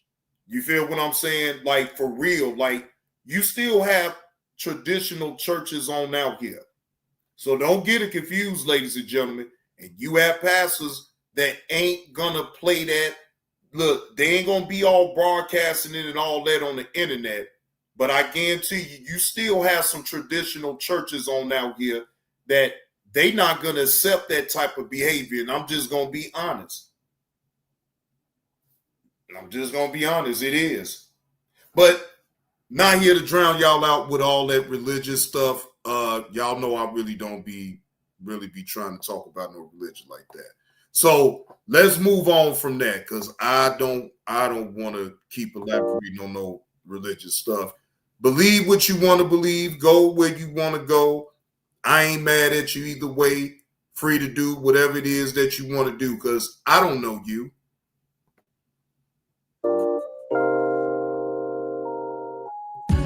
Again, I don't know you. I don't know outside of YouTube. I only know you on YouTube. I know your persona of what you show on YouTube. We not friends like that for you to be calling me all really nigga. I live a real fucking life. And if I'm not on this motherfucker, I don't want to talk to nobody until I'm ready, right, to talk. I don't know you. I'm going to drop this link and I'm going to see what all the fuck you want, right? I'll hear you out. But then after that, bro, leave me the fuck alone, man. I'm not gonna talk about you when I actually say, right, that I'm not gonna talk about you. Then I'm not gonna talk about you. Right? I don't have to. Even when you was on Sears platform, you was trying to talk to me then. I'm not gonna address you anymore.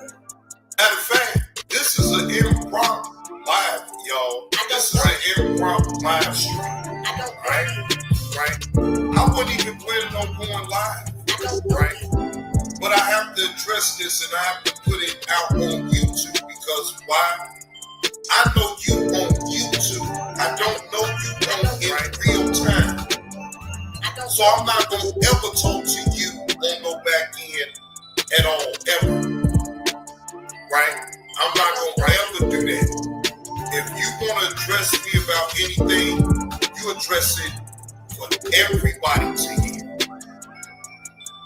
What the fuck is you trying to call me on the back end for? I'm not going to. Nigga, we ain't getting money together. I don't want you. We not getting no money together. Call your son. Mentor your son. It's nothing that you can get from me. Remember, you don't need a motherfucker like me, right? You can stand on your own. So that's exactly what the fuck you gonna do. You have no right reason to call me on the back end for nothing. I don't know you. Miss Eve, this is for you, Miss Eve. And it's nice and frosty too. Right? Again, I don't know you, right? Outside of YouTube. I only know you on YouTube, right? I know your persona of what you show on YouTube, right? We got friends like that for you to be calling me all right, willy-nilly, nigga. I live a real fucking life, and if I'm not on this motherfucker, I don't want to talk to nobody until I'm ready to talk. You don't dictate when I want to talk. That's not how that goes, nigga. When I feel like talking, then I will set up a line, upcoming like I always do, and I'll follow through on what I do. Now, what you do is what you do. I don't give a fuck about what you got going on, bro, right?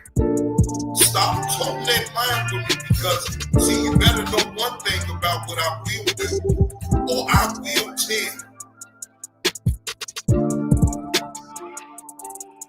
Right? Again, I don't know you outside of YouTube. I only know you on YouTube. I don't know you. I know your persona of what you show right on YouTube. Right? Right? Again. I don't know you. I don't know you. Right? Damn you the fuck out. I'm trying to tell you.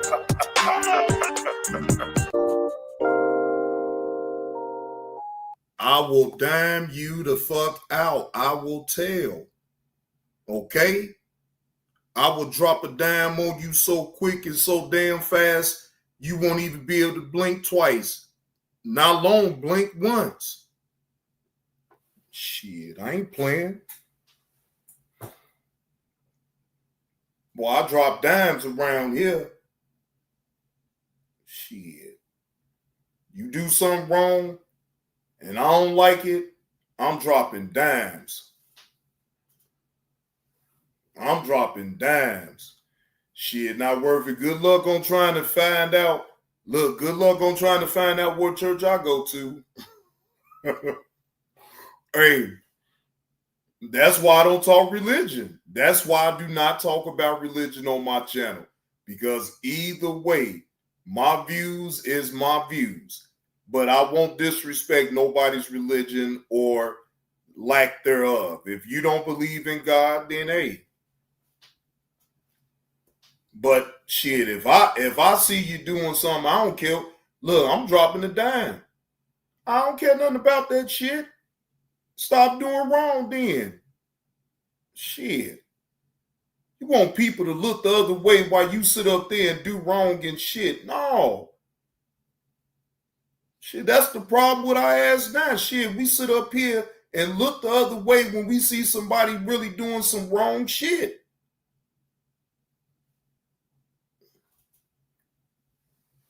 Shit, we all sinners around here, Carlos. Shit. You better speak about yourself too now, Carlos. Shit.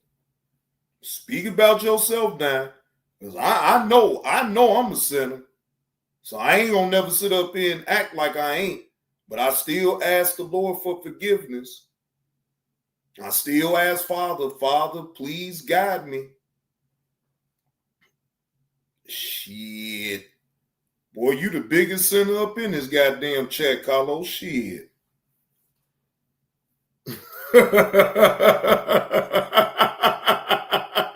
Not worth it.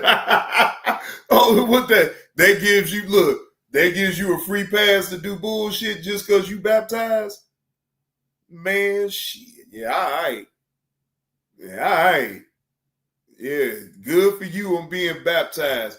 But if you still out here doing doing sinful things, shit, you just as unsavory as the next person. So I ain't trying to hear that shit. Shit. You curse. Shit. You just as unsavory as me. So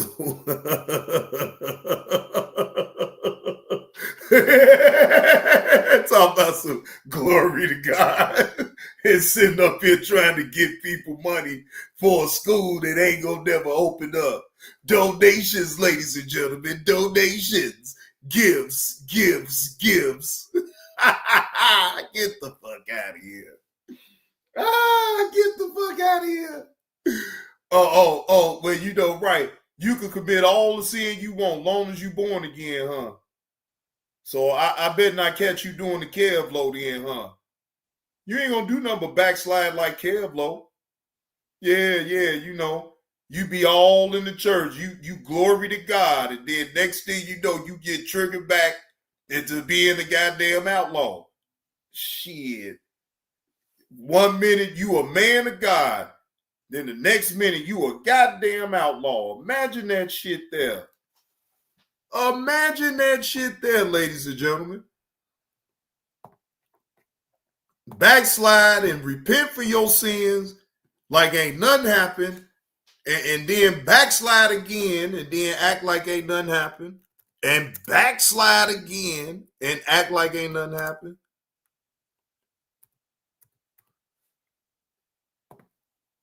Hold on, I gotta play this though. Making something truly original isn't easy, but finding it is. Special starts on Etsy. I gotta play this. Able me an outlaw. Dear God, I wonder, could you save me? Now, think about it. I bet you Kevlo was sitting up listening to some Tupac, and he found it okay to go ahead and backslide and get back to being an outlaw. You know what I'm saying? I guarantee you, he was listening to some Tupac. He said, you know what? Fuck that shit. I'm going back to being the goddamn outlaw. Fuck this shit. I'll come back to being the man of God later, but I got to be an outlaw right goddamn now. I'm sorry, Lord, but I got to be an outlaw. At the same time, he asking, dear God, I wonder, could you save me? Because he caught up in the madness. They trying to test him. So Kevlo deep down feels like he got to be an outlaw, because if he just a man of God, they gonna try to punk him.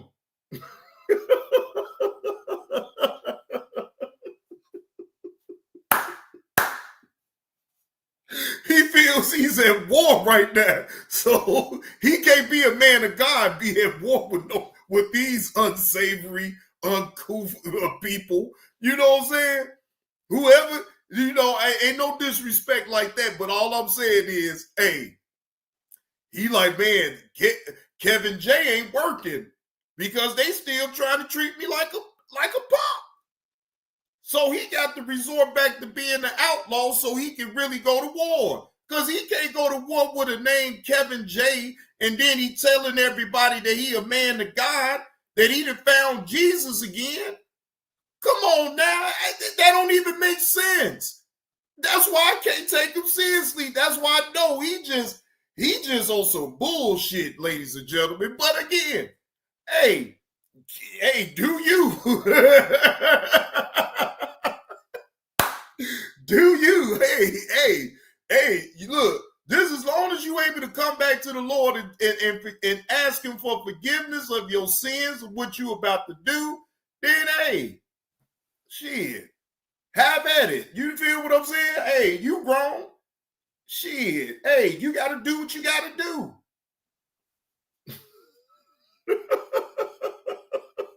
Right. He can be born again. Right, Rachel. He can be born again. Shit.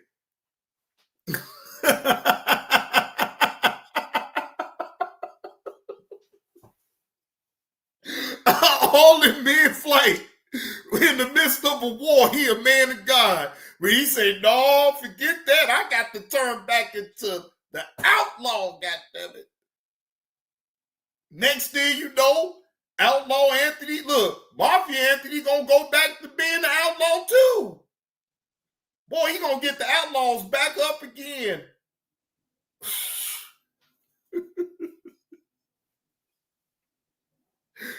Oh, shit. I know, look, Regina's like, I was laughing like a motherfucker. Hey, Regina, look, you know, I ain't got no problem. Cam Blow, I said is funny now. He funny because I swear I do not take that man seriously at all, ladies and gentlemen. I do not.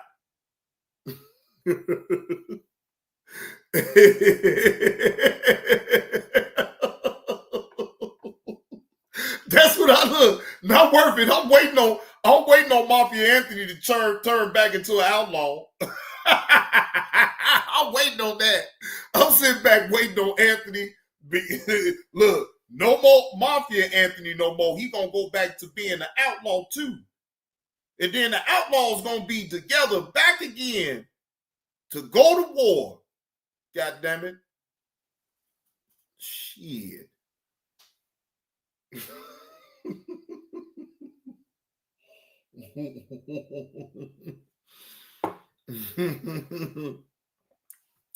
Not worth it. That's why I'm calling it out now.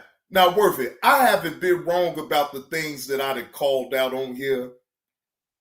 It ain't even fun no more to even call the shit on out no more. At first, it used to be fun to just predict what's gonna happen, and then the shit, I be laughing my ass off.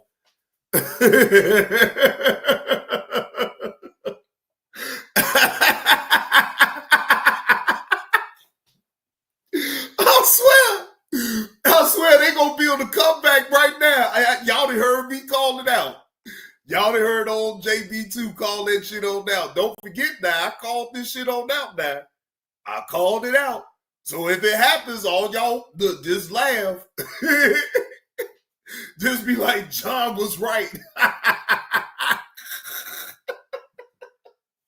That's all y'all do is just say, John was right. He called this shit on out. Carlos say, who you think you is? Nostradamus 7-Eleven. Man, if you sit back long enough, Carlos, you see it happen to your own self, man. I'm telling you, man. They gonna get back together, man, and they going to war, goddammit.